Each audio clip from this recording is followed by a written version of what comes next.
Hello friends, इस video में देखने वाले हैं 10 क्लास के विद्यार्थियों के लिए एनसीईआरटी मैथ एक्सरसाइज है 8.1 और क्वेश्चन नंबर जो हमारे पास 10th है। ये बेहद ही खास क्वेश्चन होता है एग्जाम के लिए, जो पक्का आपको पूछा ही जाता है। इस क्वेश्चन को बहुत ही शॉर्ट तरीके से आप लोग को समझाएंगे जो बिल्कुल सीधा माइंड में जाएगा। बस वीडियो में सिर्फ बने रहिए और देखिए कैसे माइंड में जाएगा। बड़ा कन्फ्यूजन वाला सवाल है, लेकिन आप मेरे साथ जुड़े हुए तो जरा सा भी कन्फ्यूजन नहीं रहेगा। चलिए इसको हम सोल्व करते हैं। सवाल दिया हुआ है कि त्रिभुज जो है पी क्यू आर में जिसका कोण क्यू समकोण है, और आपको हम पहले बताए थे कि जब आप त्रिकोणमिति बनाएंगे तो सिर्फ और सिर्फ समकोण त्रिभुज पे आधारित है, इसके अलावा कोई त्रिभुज पे फॉलो नहीं होता है, क्योंकि पूरा का पूरा जो है ये पाइथागोरस महोदय का योगदान है त्रिकोणमिति। ठीक है, तो उसी का आधार जो है समकोण त्रिभुज पे ही टोटल का टोटल बना हुआ है। चाहे आप मान सारणी पढ़ रहे हो, या आप हाई एंड डिस्टेंस पढ़ें, या तो आप मान ज्ञात करने के लिए कोई भी पढ़े त्रिकोणमिति में, ये टोटल आपको समकोण त्रिभुज पे ही आधारित है। चलिए आपको समझाते हैं। तो एक क्या बोले कि एक सबसे पहले एक समकोण त्रिभुज है, तो यहाँ पे हम समकोण त्रिभुज की बना लिए, यानी जिसका एक कोण 90 डिग्री का होना चाहिए, वो हमारे पास समकोण होता है। लेकिन उसके अंतर्गत भी बोला है कि नाम सारणी। अब नाम क्या बोला जरा देखिएगा, पी क्यू आर में जिसका क्यू कोण जो है समकोण है, यानी 90 डिग्री कोण बना क्यू पे, तो कन्फर्म कि 90 यहाँ बना है तो यहाँ क्यू बैठेगा। तो जब यहाँ क्यू बैठेगा तो यहाँ पी बैठा देंगे, तो पी क्यू और क्या है एक आर, तो यहाँ पे आर दे देंगे। या तो आर ऊपर भी दे सकते हैं, पी नीचे भी दे सकते हैं, कोई दिक्कत नहीं है। वीडियो में सिर्फ बने रहिए, देखिए चुटकियों में समझ में आएगा। इसके अंतर्गत बोला है कि पी आर यानी पी आर, ये दोनों इसको, और क्यू आर यानी ये दोनों, इस दोनों भुजा को जोड़ करके मान 25 दिया हुआ है। चलिए अब यहाँ पे दो भुजा को दिया हुआ तो हम लिखेंगे यहाँ पे नहीं। फिर है पी क्यू बराबर 5, यानी पी और क्यू है ये हमारे पास 5 दिया हुआ है। अब तो पूछा है कि साइन पी, कोस पी और टैन पी का मान पूछा है। आपको बताए थे कि मान तभी ज्ञात होगा जब लंब कर्णधार तीनों की तीनों भुजा आपको मालूम होना चाहिए। लेकिन यहाँ तो शर्त दिया हुआ नहीं है, लेकिन शर्त इस त्रिभुज से रिलेटिव कर दिया गया है। चलिए क्या करते हैं, कैसे बनेगा बस देखते जाइए। सबसे पहले क्या करेंगे तो सोल्व लिखेंगे। ठीक है, माना कि त्रिभुज पी क्यू आर में कोण क्यू जो है क्या है, समकोण है। अब जरा समझिएगा कि पी क्यू हमारे पास दिया हुआ है 5 सेमी, ये पी क्यू जो है 5 सेमी, लेकिन सवाल में इन दोनों को जोड़ करके दिया हुआ कितना 25 सेमी। अब दोनों को जोड़ के दिया हुआ तो कंफ्यूजन हो जा रहा है कि अगर ये मान लेते हैं कि 13 होगा तो ये 12 होगा, लेकिन कैसे आप मान सकते हैं? अब सटीक तो आंसर नहीं बता सकते हैं। हो सकता है कि 10 होता है ये 15 होगा, कि 15 10 25 होगा, यानी सटीक जानकारी नहीं। तो ऐसा करते हैं कि किसी को हम मान लेते हैं, यानी चाहे तो ये भुजा को मान सकते हैं x, या तो ये भुजा को x मान सकते हैं। x मानेंगे ABCD अक्षर, कोई भी अक्षर मान सकते हैं।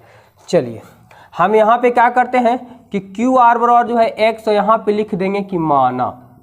ठीक है, अब जरा सवाल में क्या दिया हुआ है, सवाल में ही क्वेश्चन दिया हुआ है कि पी आर प्लस जो है इसे क्यू आर बराबर 25 दिया हुआ है। यहाँ पे देखिए क्यू आर के स्थान पे तो पी आर का पी आर, लेकिन क्यू आर के स्थान पे हम x मान चुके हैं बराबर 25। अब पी आर का पी आर, ये 25 का 25 प्लस में इधर जाएगा तो हमारे पास माइनस में हो जाएगा। लेकिन अभी भी इसमें x लगा हुआ है, यानी हमारे पास सटीक जानकारी अभी तक नहीं आ पाया है। लेकिन चलिए समकोण त्रिभुज है ना, क्या लिखते हैं, समकोण त्रिभुज। क्या नाम है समकोण त्रिभुज का, तो पी क्यू आर। क्या, पी क्यू आर में जरा समझिएगा कि एक कॉन्सेप्ट होता है कि अगर एक को 90 डिग्री को समकोण हो जाएगा, और समकोण त्रिभुज में होता है कर्ण का स्क्वायर और लंब का स्क्वायर प्लस आधार का स्क्वायर होता है, तो उस तरीका से ही निकलेगा हमारे पास भुजा, क्योंकि भुजा का मान हमें पूरा जानकारी नहीं है। एक भुजा का मान पता है जो क्वेश्चन में दिया हुआ, लेकिन इन भुजा में अभी कंफ्यूजन है कि x का मान क्या होगा और ये वाला भुजा कितना होगा। तो कैसे ज्ञात होगा, क्योंकि यहाँ पे त्रिकोणमितीय पंक्तियाँ कुछ दिया हुआ नहीं है, तो एक फॉर्मूला आता है लंब कर्णधार, उसी से रिलेटिव बनेगा। तो एक समकोण त्रिभुज पी क्यू आर में जो है क्यू क्या है 90 डिग्री है, तो यहाँ पे हम लिख सकते हैं कि कर्ण का स्क्वायर बराबर क्या होता है, लंब का स्क्वायर प्लस जो होता है वो आधार का स्क्वायर होता है। ठीक है, अब कर्ण कौन है, लंब कौन है, आधार कौन है, ये भी जानकारी नहीं है। चलिए सबसे पहले आप जानते हैं कि कर्ण जो होती है सबसे बड़ी भुजा होती है, और 90 डिग्री के सामने वाली भुजा होते हैं। तो सबसे बड़ी भुजा है 90 डिग्री के सामने है, तो हमारे पास कर्ण होगा, और कर्ण का नाम हो गया पी आर। क्या हो जाएगा, पी आर, तो पी आर का होल स्क्वायर हो गया हमारे पास। अच्छा लम का नाम तो कन्फर्म है कि लम मान लेंगे तो ये क्या हो जाएगा आधार, अगर ये आधार मानेंगे तो लम हो जाएगा, कोई दिक्कत नहीं इसमें, ये चेंज होते रहता है। तो लम का मान हम 5 मान लेते हैं, यानी 5 के स्थान में पहले नाम देते हैं, तो पी क्यू दिया हुआ होल स्क्वायर कर लेंगे, आधार क्या था क्यू आर। आप समझिए कि पी आर का मान हमारे पास क्या दिया, तो पी आर का मान दिया 25 माइनस एक्स, यानी 25 माइनस एक्स का हो जाएगा होल स्क्वायर। अच्छा पी यहाँ पे हमारे पास पी क्यू का मान ऑलरेडी दे चुका है 5, तो 5 का स्क्वायर कर देंगे। अच्छा क्यू आर का मान, तो क्यू आर का मान हम एक्स मान चुके हैं, तो एक्स का होल स्क्वायर कर देंगे।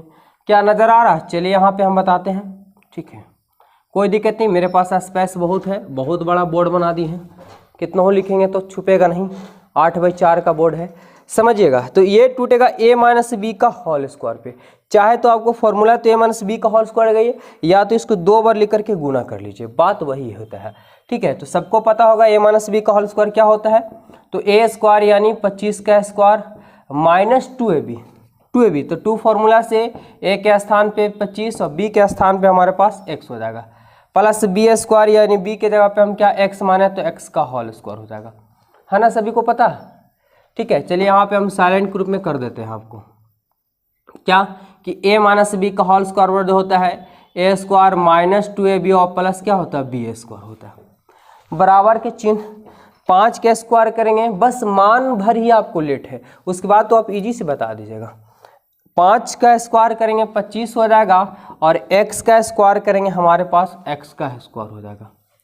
ज़रा बताइए कि 25 का वर्ग करेंगे यानी 25 को 2 बार अगर गुना करेंगे तो क्या आता है, तो 25 को महज सी बात है कि 25 का स्क्वायर करने के बाद 625 आएगा, 25 दूना 50 x हो गया, और प्लस x का स्क्वायर करेंगे x स्क्वायर हो गया, ये प्लस में इधर लाएंगे तो माइनस में 25 और माइनस में x स्क्वायर बराबर कुछ नहीं तो 0 हो जाएगा। एक्स स्क्वायर माइनस में प्लस में कट गया, देखिए कौन कौन अंक है और कौन कौन एक जात का है, तो इसमें x है, बस महज एक ही गो में x है, तो माइनस 50x हो गया। अच्छा ये भी अंक है और ये भी अंक है, तो 625 में से 25 जाएगा क्योंकि प्लस में और माइनस में, तो प्लस में 600 बचेगा बराबर 0, माइनस 50x बराबर उधर जाएगा तो माइनस में 600 हो जाएगा, माइनस से माइनस कट गया, x निकालेंगे तो 600 गुना का उल्टा भागा 50 हो जाएगा, 1 0 से 1 0 12 25 60, यानी x का मान हमारे पास 12 हो गया, बात खत्म। देखिए कैसे क्लियर हो गया हमारे पास। हम लोग क्या माने थे, क्यू आर को क्या माने थे x, तो क्यू आर बराबर क्या हो जाएगा x माने थे, x का मान कितना 12 सेमी हो जाएगा। अच्छा उसके बाद हम क्या माने थे पी आर, जरा समझिएगा, पी आर का मान हमारे पास कितना है 25 माइनस एक्स, यानी हमारे पास 25 माइनस एक्स था, तो 25 माइनस एक्स है, ये 25 का 25 माइनस एक्स और एक्स का मान हमारे पास 12 है, और 25 में से 12 जाएगा तो हमारे पास 13 सेमी हो जाएगा, यानी इसका मान 12 हो गया, इसका मान क्या हो गया 13 हो गया, कंप्लीट है ना। चलिए अब जिसको भी पूछा है मान देखिए कैसे आप चुटकियों में बता दीजिएगा। चलेंगे कहाँ से, प्रश्न से। प्रश्न में आपका क्या पूछा है, तो साइन पी पूछा है, साइन पी। अब साइन पी है मेरे लाड लो, तो जरा आप लोग बताइए कि साइन पी, तो साइन थीटा का फॉर्मूला क्या होता है समझिए पहले, आप पहले भुज फॉर्मूला को देखिए। तो साइन थीटा में कहेगा सर पी बटा एच होता है, यानी लंब बटा कर्ण होता है, लेकिन लंब बटा कर्ण होता है, अब लंब किसको माने, आधार किसको माने, कर्ण किसको माने, तो चलिए हम आपको समझाते हैं अच्छी तरीके से। 90 डिग्री के सामने की भुजा कर्ण होती है, थीटा के सामने की भुजा लंब होती है, आधार जो बच जाता है, लेकिन यहाँ पे साइन थीटा ना दे करके हमारे पास पी दिया हुआ है, तो पी मतलब यहाँ हमारे पास कोण बन रहा है, तो जब ये कोण बना तो इसके अनुसार ये भुजा लंब हो जाएगी, और ये 90 डिग्री सामने भुजा कर्ण हो जाएगा, तो कन्फर्म की आधार ये होगा, ठीक है। अगर थीटा यहाँ रहेगा तो इसके अनुसार ये भुजा लंब हो जाएगा, ठीक है, ये है तो आपके पास कर्ण हमेशा है, और ये क्या हो जाएगा आधार हो जाएगा। क्लियर है ना सभी को। चलिए तो साइन पी बराबर क्या लिख दे, पी बटा एच, यानी लंब बटा कर्ण, तो पी हमारे पास यहाँ चल गया, हमको लेना है पी मतलब लंब लेना है, तो थीटा के सामने भुजा लंब, लंब का नाम क्या हुआ तो क्यू आर। अच्छा एच मतलब कर्ण, और कर्ण का नाम क्या पी आर, तो साइन पी का पी। अब जरा समझिएगा यहाँ पे कि क्यू आर का मान क्या दिया हुआ था, क्यू आर का मान क्या है, क्यू आर का मान 12 आ गया। अच्छा उसी प्रकार से पी आर, और पी आर का मान हमारे पास कितना है तो 13 है, ये आपके पास एगो आंसर कंप्लीट हो गया, ठीक है। सबको आया हो समझ में अच्छी तरीके से। दूसरा पूछा कोस पी, अब कोस पी है तो कोस ये तो पी आपकी थीटा के रूप में दिया हुआ है, ठीक है। तो कोस थीटा में क्या होता है, बी वाटा एच होता है, फॉर्मूला होता है। बी मतलब आधार होता है, एच मतलब कर्ण होता है। तो पी कोस पी बोले यानी पी यही थीटा बन रहा, तो थीटा के सामने गुजर लंब होती है, लेकिन लंब हमको लेना नहीं, हमको लेना आधार। तो कन्फर्म है कि आधार ये होगा, तो आधार का मान क्या हो गया, पी क्यू। अच्छा पी क्यू, और कर्ण हमेशा बदलता नहीं है, तो कर्ण हमारे पास पी आर हो गया। पी क्यू का मान क्या है, तो देखिए पी क्यू का मान कितना दिया होता है, इस सवाल में 5 दिया हुआ था, और पी आर का मान आपके पास 13 है, 5/13 इसका मान हो जाएगा। एक और बचा हुआ है क्या, तो tan p बचा हुआ है। देखिए अभी कैसे क्लियर हो जाएगा।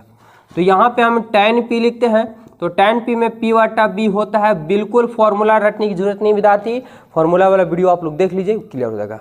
तो tan p यानी p हमारे पास यही बना हुआ है, तो हमको लेना है लंब भी लेना, आधार भी लेना है। तो ये तो हमेशा कर्ण होगा, कर्ण कभी बदलेगा नहीं। तो थीटा के साथ मुझे लंब, लंब का नाम क्या होता है, क्यू आर। अच्छा ये आधार, तो आधार का नाम पी क्यू कर लिए। तो क्यू आर का मान क्या दिया, तो क्यू आर का मान 12 हो गया, और पी क्यू का मान हमारे पास 5 दिया हुआ है, 5/12/5। और ये फाइनली आपका बन करके तैयार है। ये सवाल 5 नंबर भी और 3 नंबर में भी देखने को मिल जाता है। तो उम्मीद करते हैं कि बहुत ही बारीकी से और अच्छे तरीके से आप लोगों को समझ में आया होगा। बिल्कुल वीडियो अच्छा लगा तो वीडियो को कर दीजिए लाइक, और दोस्तों के साथ शेयर भी कर दीजिए। मिलेंगे फिर नेक्स्ट वीडियो में, और आपके एग्जाम तक के मेन कंटेंट का वीडियो आपको मिलते रहेगा। तो चैनल को सब्सक्राइब जरूर कर लीजिए, और जय हिंद, मिलते हैं नेक्स्ट वीडियो में, धन्यवाद।